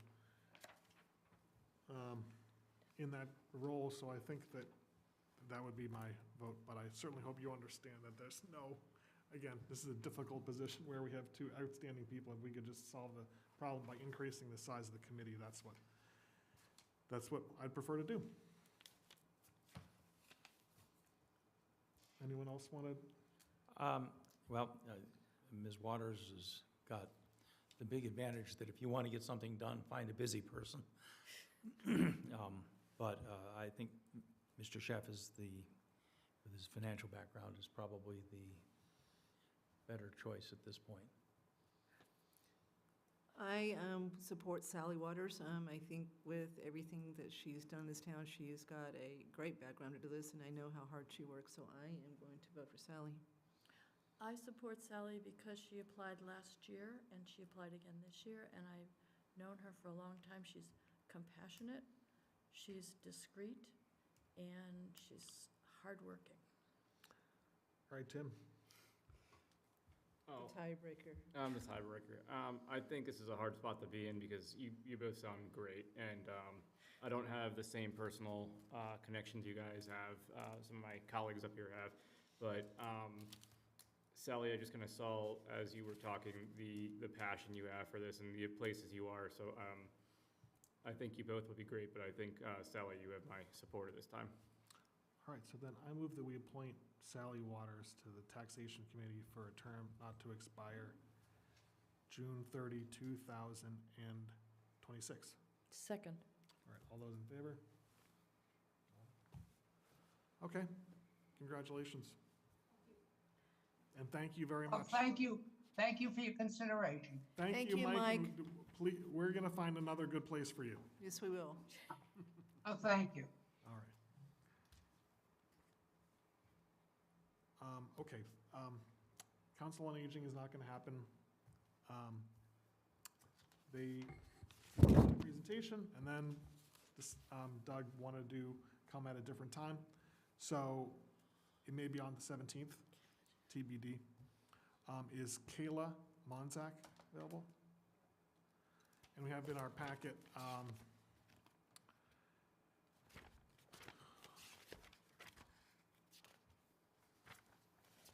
think we had something that, yep, Nancy Sutton says, Sarah Castle and I've had the opportunity to meet with Kayla. I believe she'll make an excellent addition to the Youth Commission. Oh, hello, how are you? Good, how are you? Good. So I don't know that I've met you before, and, you know, it's good when someone comes before, you know, as a new volunteer, just to introduce yourself and tell us a little bit about yourself and your interest in serving on the Youth Commission. Sure. I am a licensed independent clinical social worker, and I currently work for an organization called AANE. I work doing life skills coaching with autistic adults. I have worked in public housing for seniors and younger people with disabilities, adult day health, hospitals, schools, and I recently did a training about connection and then got this letter in the mail that the commission was looking for volunteers, and I thought, oh, something's telling me I should apply. And I met with Sarah, I've met with Nancy, and it seems like a really great opportunity that I could help my community and give something back. All right, great. I don't have any questions. I have it on really good authority that the board is really excited about Kayla and her background. So, I mean, what a perfect background for this role. 6:30, 20, 28? Okay. Any other questions? I move that we appoint Kayla Monzak to the Youth Commission for a term not to expire for June 30, 2028. Second. All those in favor? Okay, thank you very much. So you should get an appointment letter. And Jim, we just appointed, because I know we've shifted a practice now. We've just appointed Kayla to the Youth Commission. Does she need to go to you to get sworn in? Okay. So you just find some time in the next, 30 days after you get the appointment letter, come in and get sworn in at the town clerk's office. Sounds great. Thank you very much. Thank you. Thank you. She sounds good. She does, my gosh. All right. Love that board. Okay, moving to reports. I just got one scheduling thing I want to mention. As we move towards finalizing the warrant for the annual town meeting, you see in the warrant there's several zoning Yes. articles. I think the key, planning board is having a public hearing on these on Monday. So I think that would be a key meeting for those of us that want to think about it and take a vote on whether we want to support it. Rather, I don't know if there's enough time here to bring them in and have us consider, have a discussion with them and vote on them, so. Just go to their meeting? Yeah, it's not mandatory, but if you want to be informed about those articles. Yep. And I think we should try to, by the 17th, decide whether we are going to support them. So you may want to post a meeting then if we end up with 3 people. Yeah. We want to be able to ask a question. Yes? Do you have a question or a comment? No. All right. That's all I got for chair's report. Kathy, you have a member's report? Yeah. With my diatribe to Jamie as far as pilot payments, this sounds like I'm being a little bit hypocritical. So St. Mark's has very graciously agreed to donate $102,500 to the town for fiscal year '27, which includes $40,000 to buy one of the police vehicles that are requested. Remember, we have 4 vehicles being requested, 2 normal police cars and 2 smaller SUVs. So they're going to buy one of the smaller SUVs. and then donate $62,500 to the general fund to offset, roads, things like that. They did 100,000 last year, so this is up 2,500. But let me just remind you, we've had a complete change of leadership at the school in the last year and a half. There's a new CFO and there's a new headmaster. People think private schools are awash in money. They're not. They don't even cover the tuition with their expenses with their tuition. There's always a gap. This year, the gap at St. Mark's is $4 million. Ours was 2 when we started. Theirs was 4. They close the gap with donations that they get from their parents, et cetera, alumni from their annual fund. So that's how they close it. People think they've got these big endowments. Yeah, they've got endowments for sure, but those endowments are restricted. People have donated money for specific causes and reasons. They haven't said, here's millions of dollars to go pay for Southborough's roads. So I was happy with the response. They came right back to us. Of course, they also said yes to Summer Nights as far as, the drone show. I am very appreciative of the effort that they make to truly try to contribute to offset some of the cost of the services that they actually consume. So, thank you, St. Mark's. Yes. Al. I have a quick report, which is Sam Stivers, Claire Reynolds, and I met with the team from Westboro to discuss the potential of working together in the future on a wastewater system. It's a very, very, very, very preliminary discussion, but it did center around sort of providing wastewater services to the Dell properties and potentially then expanding outward, at least for Southborough from there. So this will be a long. More than they've already committed to?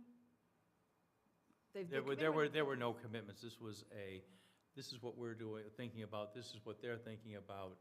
But this was an introductory meeting, where, and we agreed. One of the things that came out was the desire again to look at a corridor study. We have some data on wastewater flows that were done from earlier studies, but they're looking at figuring out, how to change their zoning ordinances in light of the same pressures we're seeing where commercial real estate is experiencing high vacancy rates, and they're experiencing the same tax shift, although not as severely as we are. So it was a very, very preliminary meeting, but it was certainly positive in tone. But did they acknowledge that there was already an agreement for 30,000? Oh, they understand and that. 20,000 Oh, yeah, for the 2 lots? Yeah, Okay. they understand that. It was also pretty clear that we had thought a lot more about building a plant than they had, just because we've been thinking about it for about a year or so. But, it was a positive discussion. Good. There was no commitments on either side. No? No. Not right away? Not right. This is a 10-year process. All right, Mark? So we talked a little bit about this earlier, but wanted to make sure the board was aware, but obviously you are, that we've had some preliminary discussions with the town of Westboro on regionalizing fire services. The 2 chiefs, Chief Purcell and Chief Pantini, had been having conversations about this, brought the town manager and from Westboro and myself into the conversations. And, I think it makes a lot of sense for a lot of the reasons that were talked about earlier to explore this and see where this may go. As the chief had acknowledged, when I was in Ashland Hopkinton took a look at this. I think from the state's point of view at that point, regionalizing fire services may have been a little bit of a heresy, to do this, for communities to do this, even though there are fire districts. But those attitudes, I think, have changed quite a bit. In my opinion, the Ashland and Hopkinton plan was driven by, a strong town manager and 2 fire departments that were really in a position to do something like this, and two chiefs that were willing to do this. You had aging infrastructure, and, so looking at building a shared station, looking at doing some of these things made a lot of sense. I think the reasons why it never came to fruition, because there was some change in leadership in the communities, and the retirement of one of the fire chiefs. So the people that were really pushing this and everything were, weren't there to help continue to move it forward. All right. I thought you had a comment, Kathy, that's why I paused. Well, I was trying to understand why it sounded like it could have happened. It could have. I really think it, was possible. So in this situation, you've got, two administrators that don't appear to be, going anywhere anytime soon. You have two fire chiefs who are very invested, in taking a look at this. And, both chiefs have already at least notified their departments as to, the fact that this is being looked at. I'll let the chief speak to, how it's been received, but I think it's been received well. That people are interested in taking a look at it. Chief, you may want to come up. I'm almost done filibustering. So, like I said, you can speak to those pieces, Yeah, so it's certainly an exciting thing to research. Whether we know it's going to be right for the town of Southborough or the town of Westborough, we don't know yet. And I think that's the point of a feasibility study. Both chiefs did notify our departments that this talk is happening. And I believe there's a mix of excitement with it. It's something different, it's something new, it's something progressive, and people like being part of something like that. So I think there's a lot of merit into looking into it. As we kind of talked about already, Al, you talk about a lot of the duplications that we have between our towns, but the issue is the things that should be duplicated aren't. You look at our public safety staffing study done 2 years ago, before we talk about any expansion in this community. It recommended we should be at 6 personnel on duty, a deputy chief, which we're able to fill, plus a EMS supervisor and a fire training supervisor. Currently, those roles are being done by, the ancillary roles being done by other people on shift. So, doing those roles take them away from any sort of emergency work. That's where, scale is of benefit, where, it'd be hard to have those individual positions in the department that we have now, same with Westborough.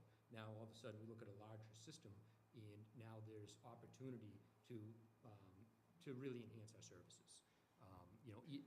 EMS, it's 70% of what we do. There's a lot of high skills that we do. We carry a lot of medications. We're required to conduct a lot of technical medical procedures, and it warrants some oversight. So it's that's just one example. Fleet maintenance is another one. You guys see the expenditure on capital items on fleet maintenance, and if you added up the value of even just one of our organizations of the total asset value, private industry would probably have somebody specifically in charge of making sure that preventative maintenance is done, and really monitoring that and monitoring replacement cycles. We do that to an extent, to the best of our ability, but you talk about a larger system. Now we can have a diesel mechanic on staff that's doing this stuff in-house and really making true professional assessments of our physical assets. So the reason why we've got this on just as a town administrator report, not on other matters, is, this came up, the meeting between you and Chief Purcell, and then we're both interested in pursuing this. This came up within the last 2 weeks or 10 days, while there was a combination of Chief was on vacation, Mark was on vacation, I was a little bit on vacation, we got the special town meeting. And then during that time period, it would lands to the point where the Westborough Select Board discussed this in a public meeting. Correct. Right? And there, the thing for the board to talk about and discuss was, do we want to ask, are we interested enough that we want to ask the state for help in funding a study about, a feasibility study of merging, right? So we just haven't had enough time where I feel like you should have an opportunity to make a full presentation Yeah, and about that was this. gonna be my next comment. I know I'm kind of, certainly getting ahead of myself. I'd be happy to come in at a future meeting, next meeting after, and do a more detailed presentation like Westboro had for their board. I watched it. It was, 20 minutes-ish.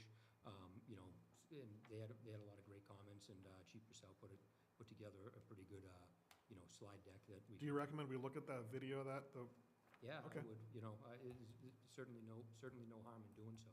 I thought there was a lot of good questions there and, a lot of good information presented and, we can certainly, I don't want to say duplicate, but, give the Southborough perspective of the same presentation. I think the impetus for looking at this too now, is that Westboro is a little bit behind us in terms of looking at a public safety staffing study now. And they were looking at, Oh, that's right, at a police and fire staffing study, but there was this interest in the possibility of regionalizing fire services. So rather than go out and do a staffing study that includes fire, they wanted to limit that scope to simply police and use funds to help explore this other avenue instead. Chief, if it's not that usual yet in the state of Massachusetts, who do you use to do a feasibility study on it? I think that would take a little bit, I'd certainly want to research that a little. There's a few, there's a few consultant companies out there that specialize in emergency services, and I think, they would at least have the scope to know who to ask, but that would certainly, I don't want to say this person, because I don't know. Because I know other states do this. Yeah. This all is, the time, yeah. there are probably 44 other states that already do this because they actually have functional counties. I grew up in Western New York, and my mom had a medical emergency in the town of Arundecoit, which borders the city of Rochester, and they had a completely integrated fire service that covered the city and the surrounding communities. So, we're not inventing the wheel, we're simply discovering the wheel that other people have found Been using it for a centuries long before. time, right. Okay. So let's have you come back 17th? Want to do the 17th, or you want to do it by the 10th? Because the 10th, we really got to try to Yeah, finalize the warrant. 17th should probably be fine. Okay. Let me confirm by email tomorrow with you All right. on that. But, yeah, I left my phone over there, so, and Okay. I want to confirm a few other calendars, but I don't see why it should be an issue. Okay, So would the cost of the study be split with Westboro? well, that's what we're going to talk about on the 17th. Yeah, Yes? I think that's the intent, yeah. Got it, okay. And if you watch their meeting, talks about that a little bit, whether, if we are a partner or not, and, how some of the members of the board thoughts of moving forward are. One of the other things I'll ask when you come back is the mutual aid network and just kind of how that fits into this picture a little bit too, because I don't think that you just mentioned the two or not all of the mutual aid, right? Definitely not. Yeah, so, In other words, you've got more mutual aid besides Westboro. Oh, Yeah. yeah, certainly, even if it was, one department between us and Westboro, we had a building fire in either one of our communities, there would still certainly be mutual aid in. I don't think we, yeah, the system wouldn't be that big with just those two communities. But, but I think the mutual aid in-out all of a sudden shrinks a little bit for our routine. Now all of a sudden we're able to handle a little bit more depth of coverage. There was, the week I was away was a busy week, and, there was a lot of vehicle accidents and some power lines down even outside of the snowstorm. And we're stacking, 3-4 runs deep, and now all of a sudden you look at a regional system, and that just kind of, that helps mute that a little bit. All right. Well, all I To want be to say, discussed in further can detail I add one more next- thing, Yeah. Andrew? So all I want to say is, again, you're showing why we hired you. So your ability to be flexible and actually consider, not everybody would do this. They might be insecure, whatever, but your willingness and eagerness to actually look at this is totally appreciated. No, I appreciate that, and a lot of it's the membership too, where, we do work so closely with Westboro and some of our other mutual aid partners. We're already familiar faces with each other. So this is, kind of like, in my view, it's kind of the natural next step to at least explore to see if it works. All right, thanks. Thanks. Thanks, Chief. Okay, do we have any holds on the consent agenda? move that we approve consent agenda items A and B. Second? All those in favor? Okay. Next item is deliberation on the FY '27 budget. And we've got in front of us the most recent rev cap numbers showing that with the level services budget and with there's passage of Article 1, but not Articles 2 and 3, that there's currently a positive levy balance of a little over $400,000, projected tax increase of 4.9%. So it's been heading in the right direction since the last time we talked about this. And in the draft budget, it is showing debt exclusions for the Neary roof, the Trotter roof, the sidewalks article, and the roads as well. So, that's an issue that came up at last night's meeting is should if we are seeking to have these subject to a debt exclusion, should we be explicit about that in the warrant? Well, the reason you don't do that, and we jumbled the answer, and I don't think Kate's answer was very clear either, so I'm looking at Andrew. There wasn't any point in getting into the weeds last night because there's very few people that understand this, but if you don't put that in the article, then if it fails at the ballot, you still have the flexibility to bring it back in. If you approve the article subject to a debt exclusion, and then it fails at the ballot, which I don't think it will, but if it did, then you'd be stuck. You wouldn't be able to do it. So that's why you don't put it in the article if you want to make sure that you're going to get it one way or the other. So is it the case that whether or not those are subject to a debt exclusion, it doesn't impact whether we fit within the Prop 2.5 levy this year, but it would in future years? Yeah, so if you go to page 1, look what happens. So that 2,135,190, that's on the top part. So we've increased our levy capacity by that amount, right? And so next year, that number will get bigger because these debt numbers are going to get bigger next year. This is only just a little bit of interest for the first year, so they get bigger. So we will have a bigger levy limit next year because of the increased debt from those. So Mark, when does Jim Haggerty need to know what we are seeking to have debt exclusions on the ballot?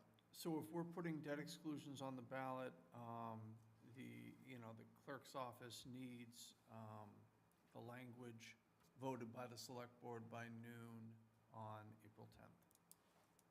So I have just a process question right now. I'm a little confused. That was 45 days. That's 45 days? Mhm. Oh, okay. So right now, I'm sorry, Kathy, 35 days. Okay. so right now we have the 4.5 that's been approved yesterday. And that is gonna go against the FY '27 budget, correct? Which we'd be approving before this would come to the ballot? Start again. What did you say? What was it? The 4.5? 4.5 that's been approved yesterday, Oh, for the roof. right, for the roof. And the plan is that's a debt exclusion to borrowing article, because we're gonna borrow it, so what would come to the FY '27? It would be the first year of the borrowing, right? So it's whether or not we exclude the debt. These are your numbers that are for the 4 sets of debt that we intend to exclude. That's the fiscal year '27 impact, which is just interest. He does temporary borrowing up first, so he's estimated when he's going to actually have to pay some bills for these, and that's the interest on. So that's the impact for fiscal year '27. But interest only, because if the project is completed by August, there's going to be either one or two, then hopefully it's fully, correct me if I'm wrong, Brian, then it's going to be bonded shortly thereafter, correct?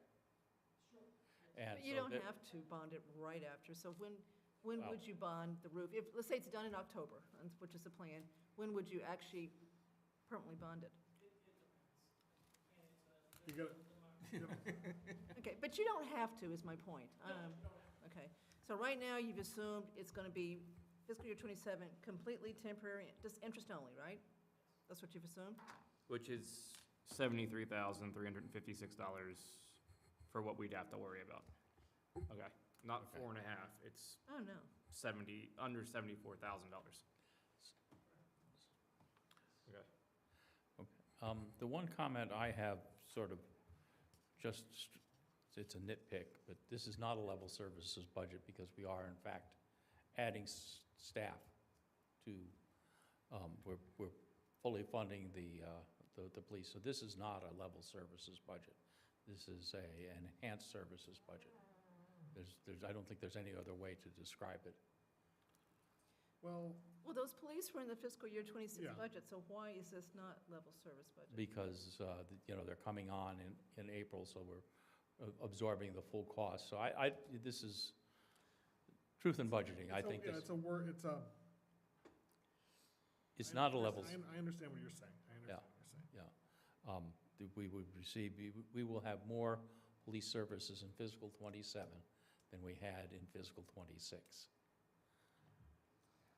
And so you can't call this unless, of course, you want to make offsetting cuts, which I would actually recommend we do, to further reduce. 4.9 is not an acceptable number in my mind. So, Andrew, you want to give an update on where advisory is on this process and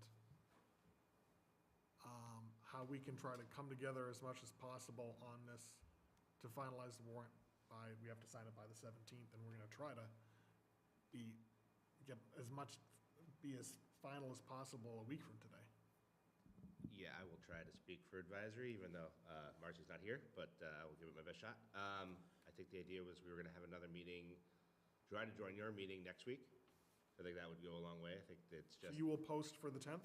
post for the, 10th, yes. Okay.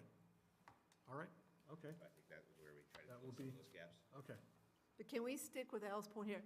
I don't disagree with what you said as far as, yeah, because we only have part of a person in fiscal year 26, now you got a full person. Well, it depends if you're looking at, is the service an end-of-period service, and you're just carrying forward to the following year, or are you using an average balance Okay, service?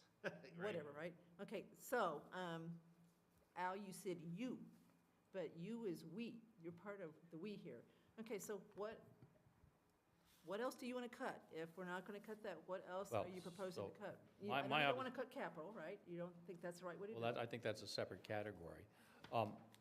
The point I'm trying to make is that we have seen sort of an unrelenting increase in the size of municipal government in the presence of what is a very, very stable population, and that those increases are falling heavily on people who, in some cases, are struggling to pay for them. And so, I think that we ought to be holding the net head count in municipal government flat. Now, I can suggest a couple of things. One of the things we could do is choose not to fill the position that Melanie vacated. That would cover the cost, very roughly, of a single police officer for a full year. The second thing we could consider is reducing the budgets of DPW and fire and rec by, again, another $60,000 or $70,000. And that would probably get us pretty close to the cost of the two police officers for the full year. Essentially trying to control the cost of municipal government. We cannot continue to put through these increases that exceed inflation. We're not delivering value for the taxpayers' money, in my opinion. So those would be the sorts of things that we ought to do to stop the swelling of our municipal government. Okay. I know I'm beating my head against a brick wall No, here. you're not necessarily doing that. So, I mean, just the thing that we as a board need to figure out is, because I don't have the same view as you on this. I'm shocked. All right. I feel like we are close to where we're going to land on this. And I mean, just some quick numbers. Kathy, please let me know if think this is wrong. I tried to do some basic math. So like if you want to bring this down by 1%, right? Roughly, if you want to take the current 4.9 and get it under 4, you need to cut $500,000. Is that about right? It's 580,000 for every 1%. So it's closer to 6? So I just don't think even the positions you talked about, I don't think they, come close, they add up to that number. No, they don't. Yeah, but just another thing I have in mind is that I think that town meetings support, particularly for the police, is for increased police staffing is stronger than I think your estimation of it. There were two successive, we had a special town meeting where we added the lieutenant position. I think that was the special. And then the annual where the kind of compromised, phased way of adding these positions, this was all discussed and approved at a prior town meeting, So that, I hear what you're saying. I just feel like we're kind of close to landing where I think we're gonna land. And that just impacts this, the schedule of meetings, because if we are gonna cut $500,000 from this budget in the next week, we gotta have a plan on how to do that, right? So Marguerite, what do you think? I think town meeting definitely wanted the police staff, so I certainly wouldn't look there to cut. Well, one thing you could consider doing is putting the monkey on town meeting's back. They said they wanted these things, and now the question is, do you want to pay for it? Yep. And to essentially put that as a separate article, or to say, this is what you asked for, this is what it costs, and, then I can't argue with town meeting if they vote. So that's one way to proceed, but I do think, what I proposed is trying to constrain the growth of municipal government, because municipal government has been growing far faster than the schools. Their enrollments have been declining, but we have a problem here, which is, we've got to start controlling the growth of municipal government. Al, how about the fact of health insurance, which is what is such a driver for so many department budgets? Just because it's health insurance, that is a reason to reduce staffing. Because, if you're in the private sector, you would be having those conversations. So this is where I do disagree. I don't agree with what the root of the problem is. I don't think the town government has grown wildly. When you actually look at the head count over the period we looked at it, it's grown 0.3% a year. It's not when you've got to pick up the schools, that's part of this town. So I still don't think it's head count. There are things like, look at the number we just heard tonight, $800,000 of revenue, and the cost of what it's trying to offset actually increased by $8 million in the school budget. The state has not kept up with their share of the cost of this year after year after year after year. The commercial tax base continues to erode, so therefore it's been pushed over to the houses. So I just don't think it's a personnel problem. The only two departments that have grown extraordinarily in the last, call it 10 years, are police and youth and family services. And I think they've grown for the correct reasons. Every vote we've had at town meeting recently that has involved the police was almost unanimous as far as supporting what we're trying to do, the lieutenant, et cetera. That study said we needed 9 new people. We've only done 3, and we've stuck with it this year. I think we've done a good job, and this is the first year I can remember that we've actually stuck with no new people. And no new hours. We've said it every year, and then we still add people. I think there was one year where I think we said that, and then the Council on Aging had a position, they want to add like 4 more hours to that position. I think every year we've added Resist that, something, no matter what we said. So I think we've done a good job as far as truly sticking with it this year and not doing that. So I don't know. I think Bill's budget is only up 2% year over year. Fire is not up bad. Police is up a lot because of the impact of the people becoming full-time July 1st. That's what's caused theirs to go up. Schools, we've got a collective bargaining agreement that we have to abide by.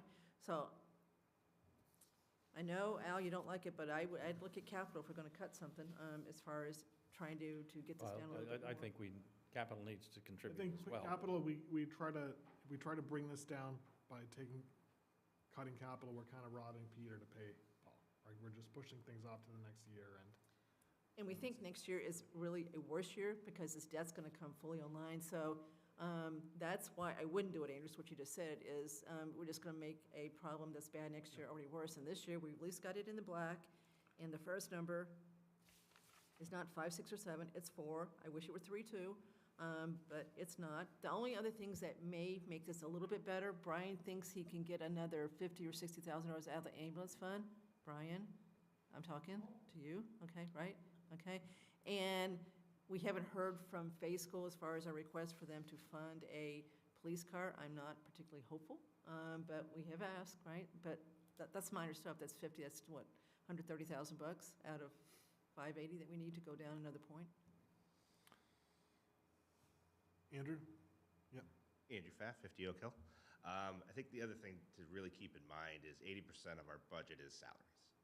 And between the average COLA and the average step increases, depending on the department, it's somewhere between 4.5% and 8%.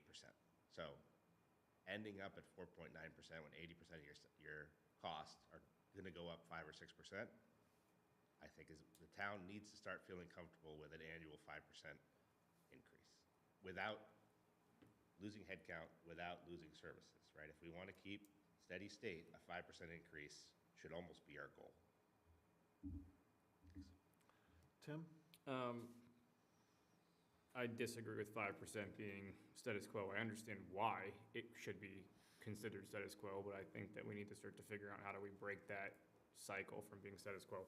It does mean less services and people. I'm actually in line with Al's thinking about not finding enough money to offset the 2 salaries and 2 other budgets, just pull them back and ask the department heads to come back with a reduced number. So go back by essentially the amount of the salaries. Also, in my polling, which is not a huge subset of people, but a number of people I've spoken to so far, and I asked them if they'd reconsider their vote last year when they did vote for the police, they said yes. So I am interested maybe in, just putting that as a separate item that allow people to re-vote at this meeting and just reconfirm, given the climate of the situation being different. So I'm also willing to consider these as, let town meeting vote. Let them decide if we want to cut a little bit, and us structure this in a way that they can more easily have a couple things that we pinpointed out and say, like, these are things that we separated. Do you want to still recommit yourselves to these financially? So, Andrew, sorry to call on you again. Is it correct that, has the advisory committee voted on the, what I called level service budget? Al disagrees with that characterization, but the operating budget is. Correct. We have voted on the operating budget as it stands in the budget today. I think we were waiting on final Algonquin numbers and Assabet, but the departmental budgets. Do you know what the vote on that was? Was it? Yeah, I think it was unanimous. It's unanimous. All right. So the way I just kind of size this up, getting to the point where we sign the warrant, is my read of this is this is the 3-2, divide on this term of the select board, where 3 of the 2 feels like we're pretty much where we're going to land. It might go down a little bit. And it's also approved by the advisory committee. So we've got pretty much, we're looking at close to what we're going to see in the printed warrant. And remember the statutory responsibility of the select board when it comes to the budget. The select board recommends a budget to advisory. Advisory is the one that submits the budget to town meeting. Yep. So, That's correct. right, so you guys can say no, we say yes. What goes into, you guys can hold it on town meeting floor and amend it, but advisory is the one that submits the final budget to town meeting for approval. Advisory has not voted on capital yet, so they've still got to do that, correct? Correct. because Well- we were waiting to see what was going to happen last night to know whether we were going to keep the positive levy balance. And so now we know we're doing that, so not sure of what advisory is going to do as far as capital goes. Jason Malinowski is expecting Select Board and Advisory to come back if we want to cut this and say we want $1.3 million, $1.2 million, so that they come back with a final recommendation. So they're going to meet Monday night if we need them to revise what's in here right now. I don't see the need for revisions, that's my take. Well, I mean, the reality is that the motion that goes on the floor is advisories. So, and they voted, and, we can decide whether, as a board, we want to offer an alternative, or whether, as an individual, wants to offer an alternative. I do not. Okay, I don't either. So it feels like, so we'll have a joint meeting next week, and the goal is to finalize this, right? So Kathy, your point, do we feel like we should ask, if Capital's meeting Monday, do we have any ask for them? Like, Right now, we don't. I don't. Yeah. Yeah. I had the action item on the $70,000 for smart meters, and what I've in my communications with Bill, there really are two sets of requirements that the $70,000 needs to be focused on.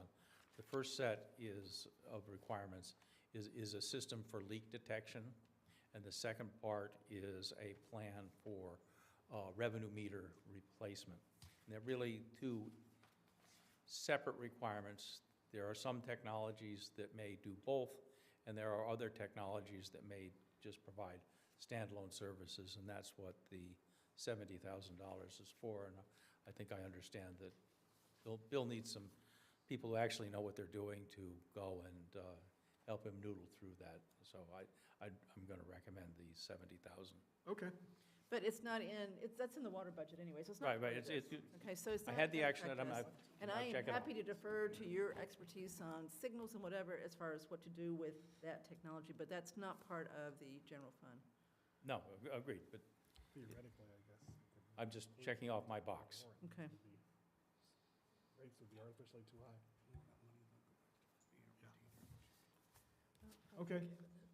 I don't know what else we are gonna then, feel like we've come to a stopping point in our discussion about the budget for tonight. Review of the warrant. So this really is, the penultimate meeting here before we try to finalize this. Overview is, this is a pretty plain vanilla annual town meeting warrant, maybe the most plain vanilla I've seen. And I think it just reflects that a lot of our energy went into last evening. It's, the main item on this warrant is just the budget. In Article 9, you see the red language there. So you remember when Jason suggested that, hey, maybe this year you ought to consider on your capital articles article, giving the town administrator the ability to allocate money among different items if one's a little bit less and one's a little bit more, so. Capital items. Capital items, yeah. So that red language is new, right? Is everyone okay with that? Yes. I think that's more efficient. Because they don't know exactly, they haven't ordered the stuff yet, so prices do change. We hope not much, but they could go a little bit either way. So this does give some flexibility within reason to take an underage and offset it against an overage. Okay. Article 10, that has the 70,000 for smart meters. It's actually, I don't understand why that's in here. It's coming out of the water fund. Article 10 is Article 10 is the capital for the water fund. Still needs to be appropriate. It needs to be a Alright. separate article. That's why it's out there separate. Okay, sorry. Okay, then stop there. Al, do you want that in here this year? Yes. Okay. So you're okay with it? Yeah. All right.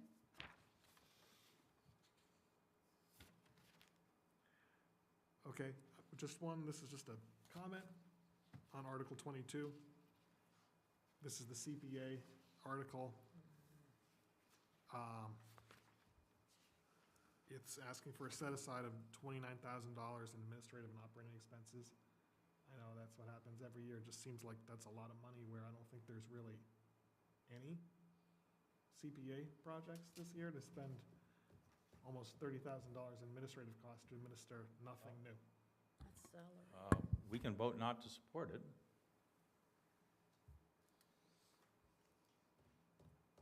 Yeah, all right. I would. All right. You want to make a motion? Yeah. Which article is it? Sorry. Article 22. On page 19. Yeah, Article 22? Yep. I move that the board not support Article 22 as printed in the warrant. Second. All those in favor? Okay. That was 5-0? Yep. I mean, I understand, you would think that this is money that's already been, would there be some reserve for this administrative already built up? CPA, the law itself allows you to take 5% and put it Yeah. into this bucket to pay admin. If you don't put it there, then they have no money to pay the admin cost. So it stays in their unallocated reserve. Yeah, my understanding is, I could be wrong, that these are not amendable on the floor. Is that right, Mark? That sounds right. Yeah, it does sound right. Okay. There's been questions about whether it could or couldn't be before, so, but Could you I will. ask somebody wiser than we are? Yeah. And then, I think if the CPA committee wanted to come back with a different number, maybe we would think about it, but Support it. support it, but. But it's their article, so they'll bring it forth, and then there'll be a vote, and we'll say in support. Right? Andrew, has advisory taken a position on this? Okay.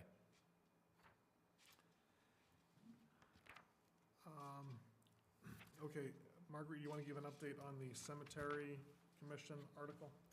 Yes, and Tim is here, maybe he can help me. The Cemetery Commission basically had two goals. One was dealing with individual cases that might come up that Bill felt it would be better if this wasn't discussed publicly at the select board meeting, because sometimes it was sensitive. And the other goal was to acquire land because the cemetery is becoming too small.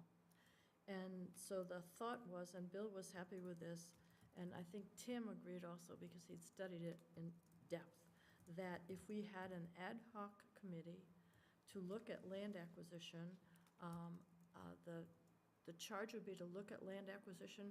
It would last for a year. It would contain 5 members, no more. It would get cumbersome, Bill said. And it would be appointed by the select board to report back to the select board and the DPW. That he felt would be adequate first step, because the cemetery commission, if you really, really redo it as a cemetery commission, you have to go to the state and change the Special act. Yeah, exactly. So that would take years. Anyway, this would allow, if it simply goes to an ad hoc committee, take it off the town meeting warrant, we could start looking to acquire land as soon as the. So this is committee not going to be established. an article? Correct, so. Okay, we'll just so- do we'll look at an ad hoc committee. Yes. And the cemetery commission, as the second type of situation it would be dealing with, is a discussion later on. Did I say that correctly, Tim? Yeah, I mean, I wouldn't use the word, well, Tim Woodland Road for the record. I wouldn't use the word cemetery commission for that other part. It just, Bill wants an advisory committee. Cemetery commission implies a whole bunch of state machinery and requirements, and we don't need to go there to solve this problem. You know, Duly noted. wrong Okay. tool for this job. Excellent. What it says here on the draft of the warrant is creation of cemetery commission, so. So we're going to take it off. Like it anyway. There you go. There it goes. Cemetery Expansion Committee. And One other thing, columbarium. the last thing, comment I okay. have on the draft warrant here is, Oh, I know. The last article is a citizen's petition from Jack Barron. We've gotten off of this practice, but it used to be a practice, which I thought was good. Someone sponsors a citizen's petition, you can invite them to come, present to the select board, tell us what you're doing, and rather than have this whole happen at town meeting. So should we? What is he doing? I don't really It's an understand audit. it, so that's why I would It's an suggest audit. that he come in and explain what this is about. Separate finance committee. Should we do that? Yes. Okay, so we'll ask Jack to explain what is this trying to accomplish? Is there some other way we can do it? So just one other item, before the clerk left, he passed me a note. There has been, he had been hearing conversations about a citizen petition coming in to ban plastic bags. He just sent me a note that says, it was submitted to his office and the number of signatures have been certified. So there will be another citizen petition added on to the end of this, to ban plastic bags. Okay, great. Good, I like it. Is it Michael Washington? No, I don't believe so. He did it I earlier. remember Yeah. Sam Stivers looked into this, and I know, we'll get into this, but he is against this because there was some article of if you do this, then people save their plastic bags and they use them to clean up dog poop. So this actually just means people buying more plastic bags. Okay. Oh, my goodness. Westboro does it already. Andrew? Andrew Pfaff, 50 Oak Hill. In terms of cemetery commission, one thing I had thought before is instead of creating a committee, which I know there's some issues with having sensitive things, open meeting law, kind of having those discussions in public. If you defer that decision-making authority to Bill and to the DPW superintendent, he can create his own appointed, advisory committee.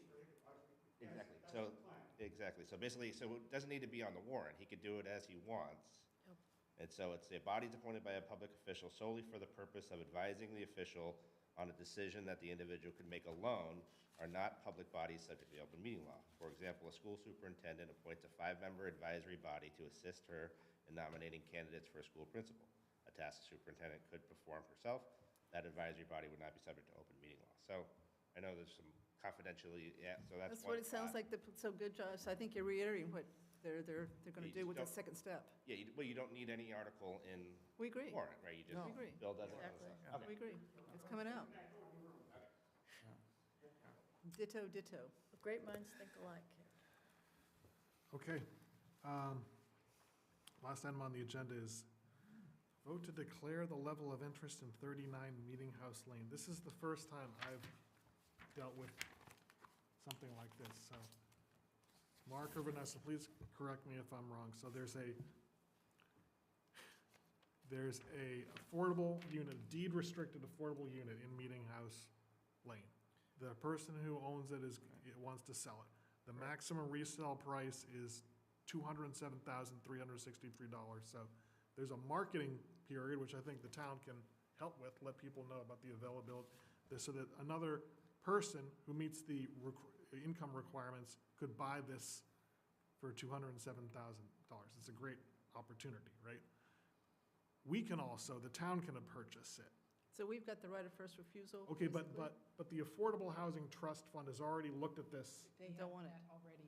Okay. included, Passed? You know, that they had no interest in it because they knew it would stay as an affordable unit. But the board, we were advised by council that the select board should officially take a vote as well. Yeah, I wasn't at that meeting, I was in the hospital, but we should let this Yeah. just go. I mean, It's affordable now, it's going to be affordable in the future. Correct. Yeah. And we would work with CHAPA to advertise it widely and so forth. Okay, so I move we decline interest in the, That's a good In the price for property. somebody to buy in. That's for excellent. Southborough, yeah. And there are rules, that, it may not go for that price, but there's layer upon layer of rules on how this works. But, yeah, so I'm going to move that we decline Al, the opportunity. one question. If CHAPA handles it, it could be anyone from the state of Massachusetts? I think it could be anyone, yes. Okay, but if we handle it, it could be somebody from Southborough? No, I don't think so. Okay, so it's always going to be anyone from the state? I don't think, I think there are some, I'm not an expert in this area, but I think there are some rules that might allow us to make it available to town employees, but, you know. That might be worth finding out about. That will be This- included in the advertisement that Chapel will produce, that we will share. That it will be someone from town? I don't know that specifically, but they will have very specific eligibility criteria, but we'll follow up with them and find out, is there a rule for preference of current residents or employees or so forth? Because it would, That would be nice. yes. All right, so there was a motion made. I don't think there was a second yet. Second? All those in favor of the motion to decline interest? Marguerite? I'm abstaining. Okay, so there's So it was a 4-0-1.